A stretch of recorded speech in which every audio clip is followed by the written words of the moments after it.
Most people say they want to live a long life, and that makes sense. Very few people wake up in the morning hoping for a shorter life, but I think there's a better question. Not how long do we want to live, how long do you want to remain independent, healthy, and capable of doing the things you love? Because if we're honest, most of us aren't afraid of aging. We're afraid of what aging might take away.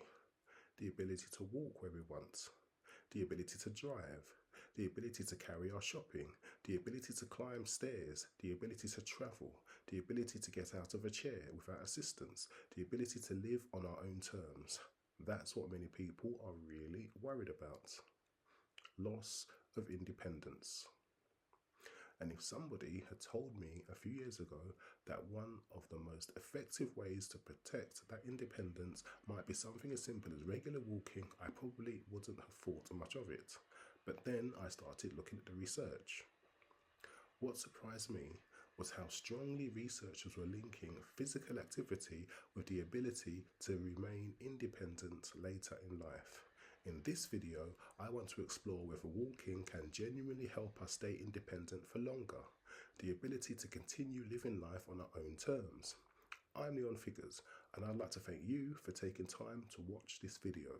If you enjoy the content, find it useful, or think it may help somebody else, consider hitting the like button, subscribing to the channel, and sharing it with someone who may benefit from it. Can walking help us stay independent longer? Can it reduce the risk of disability? Can it help preserve mobility as we age? And could one of the simplest activities available to be one of the most powerful tools for maintaining our freedom later in life? Let's look at the evidence. One of the most important studies I came across was published in JAMA 2014. Researchers called it the LIFE study. LIFE stands for Lifestyle Interventions and Independence for Elders. Could physical activity help older adults maintain their ability to move independently? That's a powerful question because mobility is often the foundation of independence. Once mobility begins to disappear, many other aspects of independence can begin to disappear with it. The researchers recruited 1,635 adults between the ages of 70 and 89. These weren't highly active individuals. In fact, participants were largely sedentary and already considered at risk of mobility problems. In other words, these were the exact people many would expect to decline as they aged. The participants were randomly assigned into two groups. One group received a structured physical activity program. The other group received health education. That distinction matters because the researchers weren't comparing exercise against doing absolutely nothing. They were comparing physical activity against another intervention designed to support health. The physical activity program included walking as its primary component. Participants were encouraged to walk regularly and then completed flexibility, balance, and light strength exercises. Researchers then followed participants for an average of approximately 2.5 years. Now here's where things became interesting. The primary outcome research measures was something called major mobility disability. Now that sounds technical, but the definition was surprisingly practical. Researchers defined major mobility disability as being unable to walk 400 meters within 15 minutes without assistance. 400 meters isn't far at all. It's the sort of distance many of us cover during ordinary daily life. The ability to walk 400 meters represents something much bigger than exercise. It represents independence. And what researchers discovered was remarkable. The physical activity group experienced significantly lower rates of major mobility disability compared to the health education group. In simple English, the people who move more were more likely to maintain their ability and move independently. That's a powerful finding because when most people think about walking, they think about calories. Researchers are thinking about freedom, and freedom might be more important outcome. Now, before anyone misunderstands me, this doesn't mean walking guarantees independence forever. Aging still happens. Life still happens. Health conditions still happen, but what this research suggests is that physical activity may help shift odds in our favour, and perhaps more than many people realise. Now let's stop for a moment and think about why. Why would walking influence independence? Part of the answer appears surprisingly simple. Independence depends upon function, and function depends upon movement. The human body adapts to how we use it. If we stop moving, strength declines. Balance declines, coordination declines, endurance declines, confidence declines, function declines. The old saying is true, use it or lose it, but the opposite is also true. Movement encourages adaptation, muscles strengthen, balance improves, endurance improves, confidence improves, function improves. Walking provides a stimulus for all these adaptations, and because it's accessible, it's something many people can continue doing throughout life. Let's see whether other researchers found similar results, and they did. One of the most fascinating follow-up analyses from the life study examined what happened over time as participants changed their activity levels. Researchers discovered that participants who increased physical activity the most generally experienced better physical function and lower risk of major mobility disability. That's encouraging because it means these benefits aren't reserved for exceptional individuals, they're available to ordinary people. Now let's think about what independence means, because when most people hear the words losing independence, they picture dramatic scenarios. They picture needing care, they picture nursing homes, they picture losing the ability to perform basic tasks. But independence is often lost gradually. A little less walking, a little less confidence, a few more activities avoided, a few more places considered too difficult to visit, a few more opportunities declined. The process often happens slowly, and that's one reason prevention matters, because it's easier to maintain function than to regain it once it's been lost. Now let's talk about gait speed, because researchers often describe gait speed as one of the most important predictors of a healthy aging.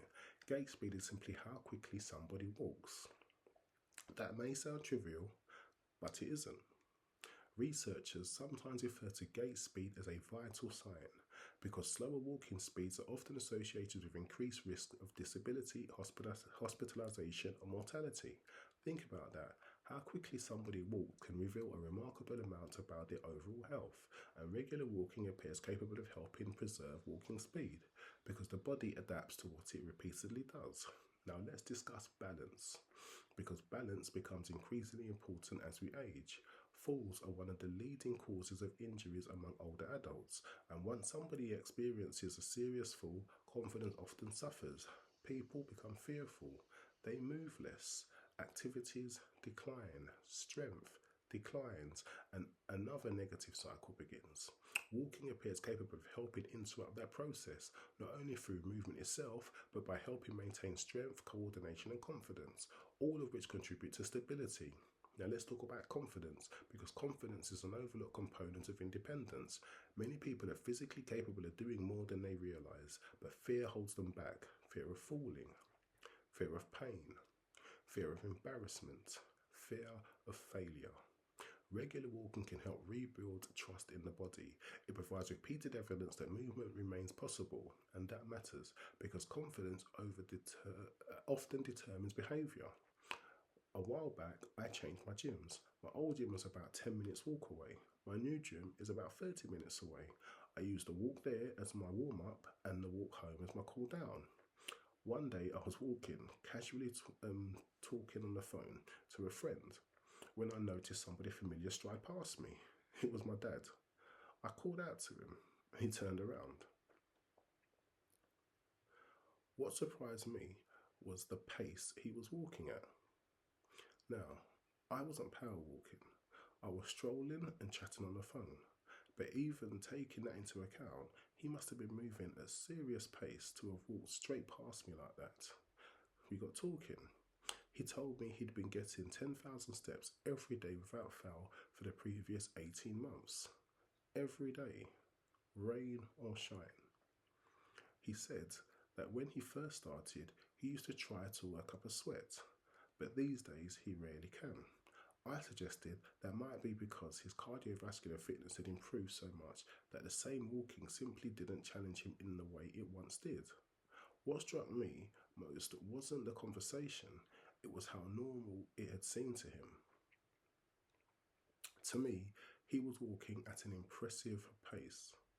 To him, it was just another daily walk. And honestly, it put a huge smile on my face. I'm at the age where you appreciate every extra year you get with your parents. Seeing him make choices that may help him stay healthy, active, and independent for longer is something our whole family can benefit from. Because that's what independence really means. Not just living longer, but being able to continue living life on your own terms. Now, let's get back to the research. One thing that fascinates me about aging research is how often researchers discover that inactivity accelerates decline. Many people assume aging itself is the primary problem.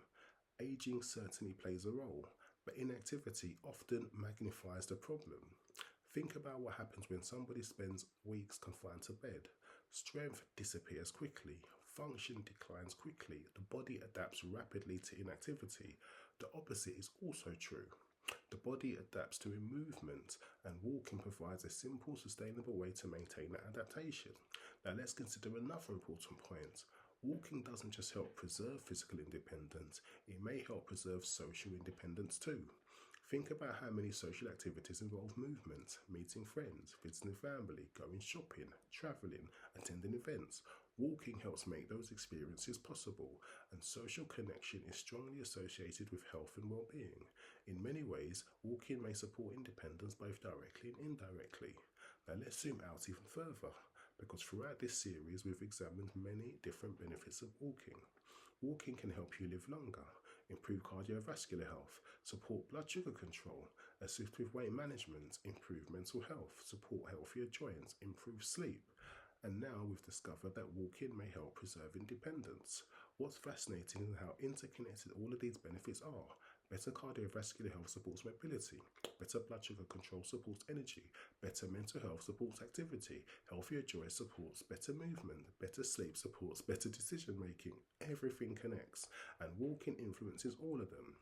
Now, here's something I find particularly encouraging. The benefits appear achievable: consistent movement, sustainable movement, walking. That's one reason I believe walking is so powerful. It meets people where they are. You can start with 5 minutes, then 10, then 15. Progress accumulates.